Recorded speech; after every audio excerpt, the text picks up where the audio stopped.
Well, it's a good morning from him and it's a good morning from me. I hope everybody's well. Let's greet you and welcome you to my mortgage live stream. So let's go on air because it's the right thing to do. Hope everything's well with you. Hope you're enjoying the cold weather. The fronts have changed here in the UK, and apart from the rainy stuff from the Atlantic, we're now getting like cold stuff from the Arctic. I don't know what's better actually, but it's beautiful blue sky out there, but jolly cold. Of course, where I live here in Dagmar Road, Mondays and Fridays, nobody goes to the office. Everyone works from home. So all the cars outside are all steamed up and frosted up, and nobody's been out this morning. They call that twits, don't they? Tuesday, Wednesday, Thursday, people go into the office, and Monday and Friday they're working from home. That just tends to be the way it works nowadays. Hope all is good with you. Hope you're having a fantastic start of the week, and you're looking forward to the new year. Apparently today is Blue Monday. I got it wrong. I thought it was last week, but most Mondays seem to be fairly blue at the moment, don't they, in January? But I don't really buy into all of that. It's to do with the sunlight, I think, is it the SAD syndrome and all those sort of things. Anyway, let's get into our topics today. Because what I want to do this year predominantly is to help you to appreciate and understand the true role of a financial advisor, because it's changing. Not a lot of people are aware of this, but the FCA are on this. And what they're trying to do is they're trying to make it easier for people to give financial advice to the masses, which I think is brilliant. So to understand why they're doing that, I think it's a good chance now to appreciate why and how IFAs actually do work and what they're all about. So it just gives you an insight into the industry. And if you fancy moving into the sector at some point, then you can certainly do so. So I'm going to head over to my whiteboard for this one. So let's pop across here where I've already started this whiteboard. And it's called What Does an IFA Do? An Independent Financial Advisor, which we've called her that since 1988. So the IFA name has been around for a while. So independent, obviously, is free of any bias. Financial advisor is somebody that gives full financial advice. We kind of know that. But I got 4 stories for you, 4 parallels, which kind of describe what they're really all about. The first parallel for me, which I'm going to put in the top left hand here, is a restaurant here in Cheltenham called the Ivy. You've probably got one near you. The Ivy is a pretty top-notch posh restaurant, as we like to call it. I don't know if it's Michelin star. I don't think it is, but it's a really exclusive place, the Ivy, and we get to go there occasionally when it's a special occasion or a special treat. And you go in there and you get very well looked after, and you get personalised waiters and a wine menu and everything. And there's some fancy foods in the Ivy. You don't get baked beans. We don't get baked beans in many restaurants, actually, but the Ivy would certainly not get baked beans. And that's the point about the Ivy, because it's top notch. The food is absolutely stupendous. And it's an occasion which you look forward to. Some people are wealthy enough to go there on a weekly basis, I imagine, and fair play to them. We're not. I don't think I'd actually like it to go there weekly. It's all right one but some of the waiters are a bit pomposity going on there, a bit pompous, but there we are. Now, the parallel is IFAs, because IFAs, or wealth managers, wealth providers, as they like to call themselves now, rather grand title. They are very top notch in how they operate. They only tend to deal with high net worth clients. Now, a high net worth client, you can define them how you wish, but they're loaded basically. They've got lots of assets and lots of income, or both, or either, and they can afford to pay the costs of the IFA. They deal with complex situations. None of their businesses are simple that they give advice around. They look at estate planning, tax planning using accountants, inheritance tax mitigation. They look at complex investment type advice as well, with large portfolios of investment. And they pay themselves, most IFAs, through fees. Now, the Ivy, of course, charges top-notch bill for their efforts. I think they even slap on a 15% service charge as well. Now, IFAs do the same. They charge big fees for what they do, and it's a complex world. Now, they tend to operate what they call funds under management. You might have heard that phrase before. Now, funds under management is what IFAs do, and they earn a percentage of all the money that they're managing for their clients. So if you're a client of an IFA and you've got £1 million in a pension pot and investments, they will earn a percentage of that each year for ongoing advice, plus initial percentages for the initial advice, 5% or something, and then typically half or 1% of the fund under management every year. Now that's a meaty amount of money, so they're well paid for what they do. So that's my first parallel for you, the Ivy restaurant here in Cheltenham. Now the next parallel is less fancy, and it's one of my favourite business people in the UK, Tim Martin, or Sir Tim Martin now, of course, who owns the restaurant or the pub chain Spoons or Weatherspoons, JD Weatherspoons, which of course was named after his teacher at school in New Zealand, who reckoned he was going to make nothing out of his life, and her name was J.D. Weatherspoon. Not a lot of people know that. But so Tim Martin has a fantastic business. You love it or you don't, whatever your feelings are. But the thing about Spoons is it offers great value and good choice as well. Now, Spoons, as you're probably aware, is a free house. Now, a free house is a pub that is free to buy their products from any supplier. And what Tim does is they purchase old cinemas and old buildings, do them up really well. They have good tech, good people work there. He looks after his people a lot, actually. And he has done deals with suppliers because they have like hundreds of pubs. He can get a really good price. So he does good beer, good wine, decent food, nothing special. It's not like the Ivy, but at a very, very good price. In fact, an exceptionally good price compared to other pubs and restaurants. And he can do that because he buys en masse, but he can look at the entire marketplace for the products, the beers, the wines that he sells. And that's the thing about Spoons, because if you look at another pub near me called, there's a pub up the road called the Tivoli.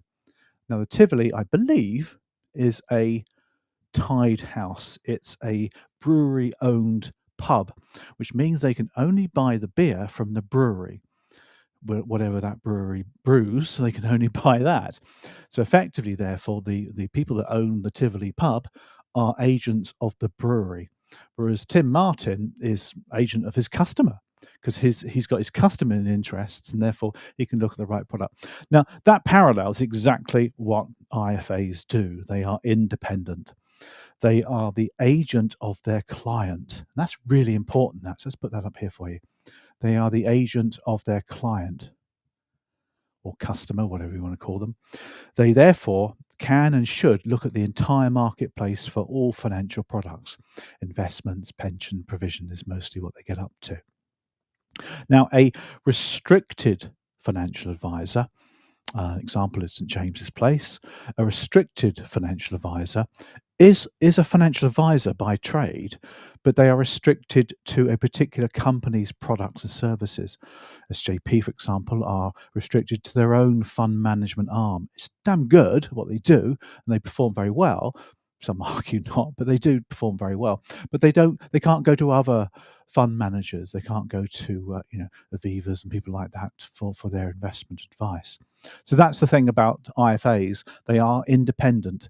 They're an agent of the client. They are an independent financial advisor, just like Tim Martin at Spoons, being a free house. So it's a good place, that Spoon. Love Spoons. My son made me call it Spoons. I used to call it Weatherspoons. He said, no, Dad, it's called Spoons. I've been corrected by somebody from the younger generation. I love all that. So that's metaphor number 2. Now, metaphor number 3 for you, just to give you another angle on what IFAs do then, is another good guy, one of my kind of people I follow and respect. It's Martin Lewis. I don't know, is he Sir Martin Lewis yet? I think he might well be at some point. Now, Martin Lewis, as you know, is the consumer champion. He's a fantastic presenter, and he's done very well for himself, and he's on TV, and he's got his websites, etc. The public follow whatever Martin Lewis says about financial planning and financial products, etc. He has the voice of the public. I mean, millions of people follow him. But actually, Martin Lewis suffers quite bad from his mental health, actually. Not a lot of people are aware of that. He gets very stressed about when he's been on telly and he's giving people advice in case he gets it wrong. in case he says something. And there was an article in the paper where he spoke to a lady on his TV program and gave her some advice about what she should do. And then afterwards, he couldn't sleep that night because he was worried that with the advice he gave, she may well lose some of her benefits. And he really fretted over that. So the guy's human. I think that's really good. So my third one is Martin Lewis, who's absolutely top-notch guy. So today is all about top-notch guys, isn't it? Martin Lewis. Now, where's the parallel with Martin Lewis? Well, the fact is that Martin Lewis takes his responsibility very seriously, and when he doesn't give advice, he's not authorized, but people follow him. He's a massive influencer, or finfluencer, as they like to call it now. So I call him a finfluencer. There you go. It's a lovely phrase, that, isn't it? All over social media, people follow him. Now, an IFA, she is similar here because she takes the advice risk, which is enormous when you think about it. She takes the advice risk in everything she does. Now, okay, as a mortgage broker, you also take the advice risk. I get that. But actually, you're only recommending a mortgage. It's a debt, and that's big. Of course it is. People lose their homes if they don't keep up repayments on their houses. But essentially, it's not that complicated. Get into protection, it gets a bit more complex. Of course it does. But the IFA, she takes the advice risk, which is why she has to have all sorts of professional indemnity insurance and all sorts of training and education and exams and authorization to give that advice risk. Because when you start advising on high net worth issues, pension planning, wealth management, all sorts of things, there's an awful lot of advice going on, and they have paraplanners and specialists to help them as well. Many of them now go on to chartered level, in other words, level 6 exams. You don't have to go level 4 is enough, but many of them do that, and that's exactly where they come from. Now, I don't know if many of them lose sleep overnight, like Martin Lewis, or have mental health issues. I don't know about that, but they take equally amount of responsibility. So that's the third parallel for you as well, which I like. Now, the fourth parallel, which I've got for you today, is an appointment I have actually on Friday with the physio. There you go. Let's put in there the physio. This is the parallel for you. Now, I like to keep myself fairly active. I swim and I go cycling and I do the gym and all sorts of things like that, and the cross trainer. And since I stopped running about 10 years ago, my knee gave me problems about 10 or so years ago when I was running a lot. And my knee has never really repaired itself, and it gets painful sometimes, particularly in the cold, etc. And I've kind of lived through it like most blokes do. And my wife decided to make an appointment at the physio that she went to last year. Now, the physio, it's a private practice here in Cheltenham, and they'll charge me per hour or whatever. But I'll get to see somebody that knows all about knees. And that's the point there about the physio that I'm going to see here in Cheltenham, is it's a practice, a private practice. And they've got apparently 4 or 5 trained physiotherapists down there who are highly, highly trained. But what they do cleverly down there is they each specialize in certain parts of the body. Now, they all know their stuff, of course they do, but they specialize. And the chap I'm going to see, Jeremy, specializes in knees. Again, he knows everything else, but he knows everything about a knee. His colleague, she specializes in the back, the back muscles and spine, etc. And he's also got somebody who specializes in the hip area, I think the shoulder as well. I don't know, different parts of the body anyway. The point is that if you have a particular knee problem, which I do, you go and see Jeremy. But he's part of a bigger practice. Now, that's how an IFA firm works. They're generally small businesses, what I call brass plate companies. They have 4 or 5 IFAs within the firm, lots of paraplanners and support people and IT people, etc. And the physio's got the same as well. But each IFA tends to specialize in a certain area. So you might, for example, have a pensions specialist. You might have a wealth management specialist. You might have a inheritance tax estate planning specialist. Of course, they know everything else. Of course they do. But they tend to specialize in that area. So when their clients come to see them, they go through some sort of triage to find out what their general needs are, but then they get siphoned over towards the specialist who deals with them and charges the big bucks accordingly. Hence, Jeremy will probably charge me a few quid for his appointment. But you see, I can go and see Jeremy for half an hour, and he'll have a little prod around, and within 10 minutes, he'll know what the issue is, and he'll give me some advice. Bish, bash, job done. You pay him for it, but you pay him for his expertise and his experience. Now, IFAs are the same. As I said, they'll specialize in different areas. In a practice, typically, you get all wealth managers, pension specialists, inheritance tax specialists. But you'll go down the food chain, if you like, and you'll have protection advisors who are part of the IFA practice. You might even have the odd mortgage advisor, mortgage broker as part of the IFA practice. So they tend to look at all the needs that people have: protection, life assurance, income protection, retirement planning, savings, investments, long-term care specialists as well, later life lending specialists. A good practice will have all of the expertise within that practice area. So that's the physio, really. What I'm saying there is that a good IFA, she will specialize in her area of expertise. Now, that's pretty much where the FCA come in now, because the problem we've got here, as you can probably appreciate, is you've got a very exclusive thing here. You've got apparently 30,000 IFAs in the country. That's not that many, really. And you've got a lot of population here in the UK. So because there's not that many IFAs, they tend to pick their clients carefully. They'll be picking the high net worth clients who want specialist advice, and they'll charge accordingly. And I'm not knocking that. So what you're finding now, that more and more people are not able to access IFAs for their advice, which, think that's right or wrong, is just another issue. I had an IFA who looked after my pension planning, my pension pot. I decided to leave them and go and do it myself with Vanguard because of the fees. I can do it myself. Now the IFA wrote me a letter saying, the fact was that I don't fit their criteria as a client anymore. The words were, I don't fit their business model criteria. In other words, they dumped me, and then that's fine. I get all of that, but they're getting rather exclusive with who they deal with. And that's fine because they can't deal with everybody. That's the thing. So the FCA are worried about this. So the FCA have been looking into ways of helping the other members of the public who would like financial advice, who maybe don't want to pay the frothy fees for exclusive specialist advice. So that's why they're bringing in this new regime, which is coming out at some point this year. It's been talked about and debated for quite a few years now.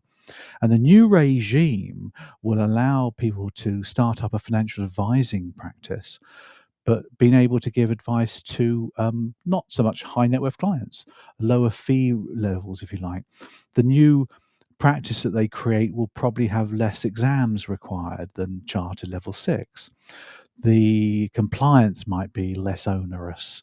The professional indemnity might be less onerous. And they're trying to get the banks and the big organizations to do it again because they used to have big sales forces. So that's really where they're going. Nobody really knows what exactly going to happen yet. Whether it will happen, I don't know. But if the FCA are really doing this, and they're going to help people become hybrid, using technology as well to do some of the heavy lifting. So what I think that means really is an IFA will tend to deal with the top end of PERSIL, the investment side of things, pensions.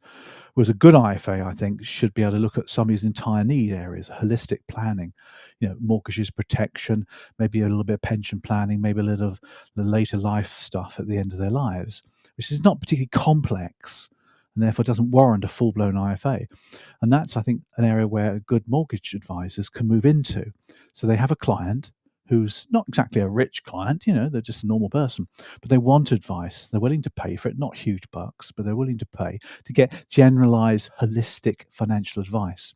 And I think this model can be looked at in the next year or two to see how we can do that. I'm on it like a car bonnet on this one. So I'm going to look at how it works, how it can be used, how existing mortgage advisor firms can use this as well, and maybe look into this as a way of expanding their business without incurring massive costs, regulatory costs, etc. But we'll just have to see what happens. But anyway, there's my 4 parallels for you. The Ivy Restaurant, Spoons, as I now call it, of course, Martin Lewis, one of my favourite guys, and the physio, who's going to look after my knee and hopefully give me some exercise and things that will fix my knee. But it might be something I just have to live with. Hope that's been useful. Bye. Alrighty, there we go. So just a little update there for you on IFAs. The market's changing dramatically, as you can probably appreciate. Everything's changing this year. The world, whether we're in a recession or not, we probably still are. the numbers are not looking too good. The election maybe in November. So see how this year pans out. And of course, IFAs are pretty much immune to this thing because their clients don't always get affected by recessions and downturns. And obviously, they're not in the mortgage market, are they?